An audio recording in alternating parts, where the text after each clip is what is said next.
Welcome back to my YouTube channel. Today we are going to discuss about the topic democracy, majoritarianism or public will.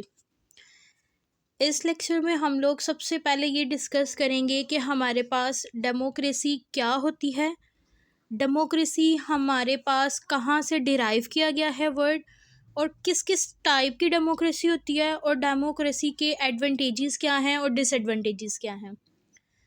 Next हम ये देखेंगे कि हमारे पास जो democracy form of government है, it is best either for a majoritarianism और for a public will, कि democracy जो है वो मेजोरिटेरियनिज्म होनी चाहिए या पब्लिक विल के अकॉर्डिंग होनी चाहिए। Let's move toward democracy. देखते हैं हमारे पास कि डेमोक्रेसी क्या होती है। तो डेमोक्रेसी हमारे पास एक ऐसी फॉर्म ऑफ गवर्नमेंट है जिसमें जो लोग होते हैं वो पॉलिटिकल अथॉरिटी को होल्ड करते हैं और उस पॉलिटिकल अथॉरिटी को, पॉलिटिकल पावर को लोगों के ऊपर एक्सरसाइज करते हैं।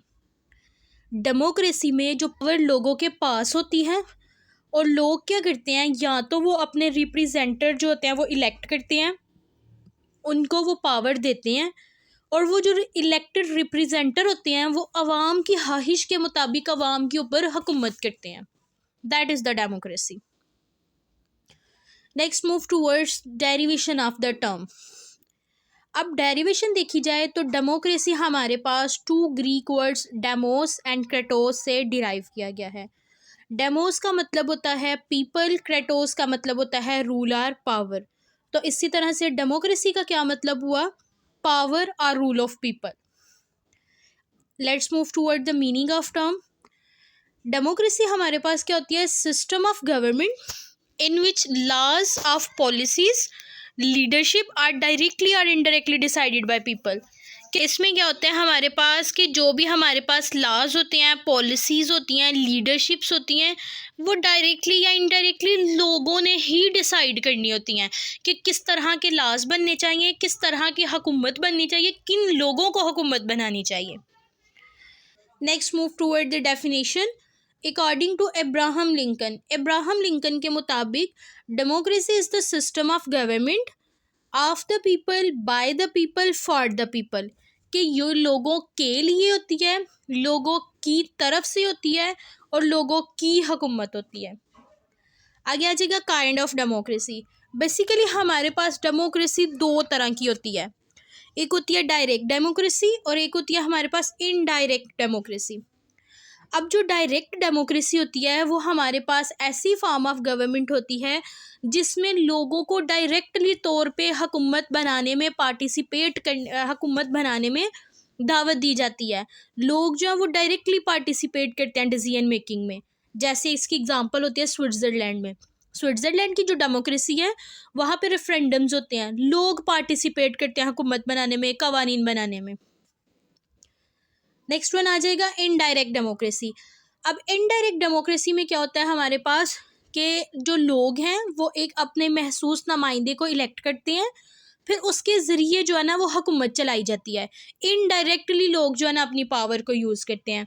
जैसे कि पाकिस्तान में इस तरह की डेमोक्रेसी है, इंडिया में है, तो ये जो डेमोक्रेसी होगी वो इनडायरेक्ट डेमोक्रेसी होगी जिसमें लोग अपने नुमाइंदे के ज़रिए से हुकूमत करते हैं या पॉलिसीज़ बनवाते हैं।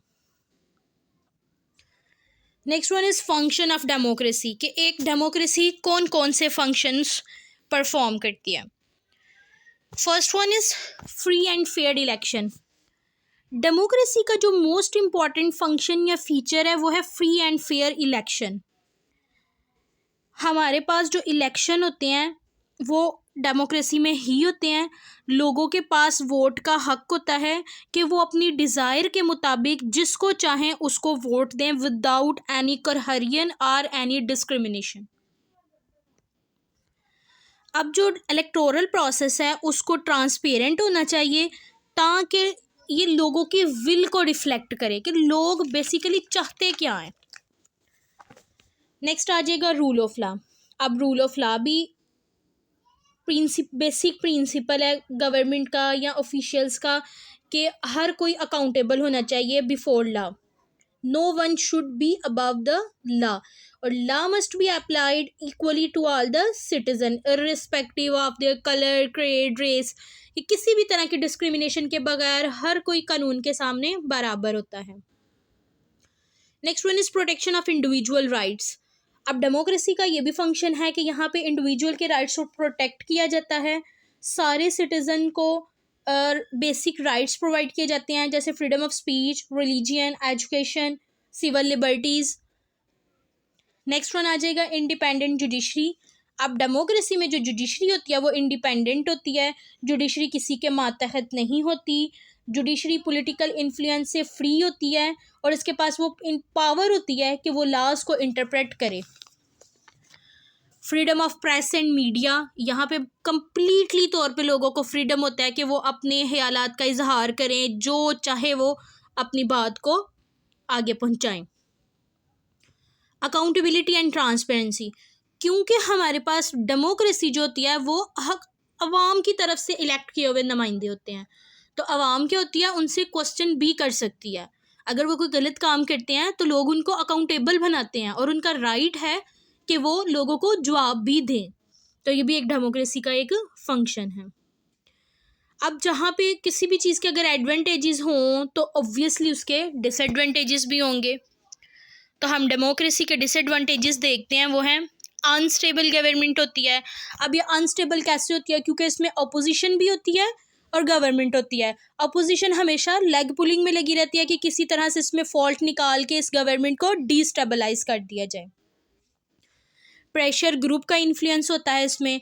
प्रेशर ग्रुप वक्तन फ़वक्तन अपनी पॉलिसीज़, अपनी डिमांड्स को मनवाने के लिए हुकूमत के ऊपर प्रेशर डालते रहते हैं, जिसकी वजह से सम टाइम ऐसा भी होता है कि ऐसे ऐसे लॉज बन जाते हैं जो कि सोसाइटी के लिए फेवरेबल नहीं होते, वो किसी एक महसूस प्रेशर ग्रुप के लिए फेवरेबल होते हैं। Next one is it is a slow process of government. Democracy जो होती है वो स्लो प्रोसेस ऑफ गवर्नमेंट होता है। इसमें क्या होता है, इलेक्शंस होते हैं, इलेक्शन के वोटिंग होनी होती है, कैंपेन चलती है, कैंपेन के बाद इलेक्शंस होते हैं, वोटिंग होती है, फिर जाके देखा जाता है कि कौन हुकूमत बनाएगा। तो it's a slow process of government. Propaganda of opposition, ये वही वाली ऊपर वाली बात आ गई कि प्रेशर ग्रुप होते हैं या अपोजिशन प्रोपोगेंडा में लगी रहती है, जिसकी वजह से गवर्नमेंट अनस्टेबल हो जाती है। Interference into governmental affairs. अब चूँकि यहाँ पे लोग ही लॉज बनाते हैं, तो जब लोग ही लॉज बनाएंगे तो बाज़-औक़ात ऐसा होता है कि कुछ ऐसी पॉलिसीज़ होती हैं उनमें गवर्नमेंट के एक्स्ट्रा इंटरवेंशन की वजह से फॉल्स रिजल्ट्स मिलते हैं। तो इस तरह से ये कुछ डेमोक्रेसी के डिसएडवांटेजेस थे। अब हम अपने मेन टॉपिक की तरफ आते हैं। हमने ये देखना है कि either democracy is a best for the majoritarianism और a public will. Basically majority ऐसी चीज़ को कहा जाता है जो ज़्यादा मिकदार में हो। फॉर एग्ज़ाम्पल एक सोसाइटी है, वहाँ पे ज़्यादातर लोग जो हैं वो रिलीजियस इस्लाम से बिलोंग करते हैं, तो हम बोलेंगे कि वहाँ पे जो इस्लाम है वो मेजोरिटी में है। या फिर अगर कोई जगह है वहाँ पे लोग जो है वो ज़्यादा उर्दू बोलने वाले हैं और कम पंजाबी बोलने वाले हैं, तो हम बोलेंगे कि वहाँ पे मेजोरिटेरियनिज़म क्या है, उर्दू बोलने वाले। तो मेजोरिटी ये होता है कि एक जगह पे जो लोग रहते हों उनमें से ज़्यादा अक्सरियत किस चीज़ की है, बेसिकली मेजॉरिटी वो होती है।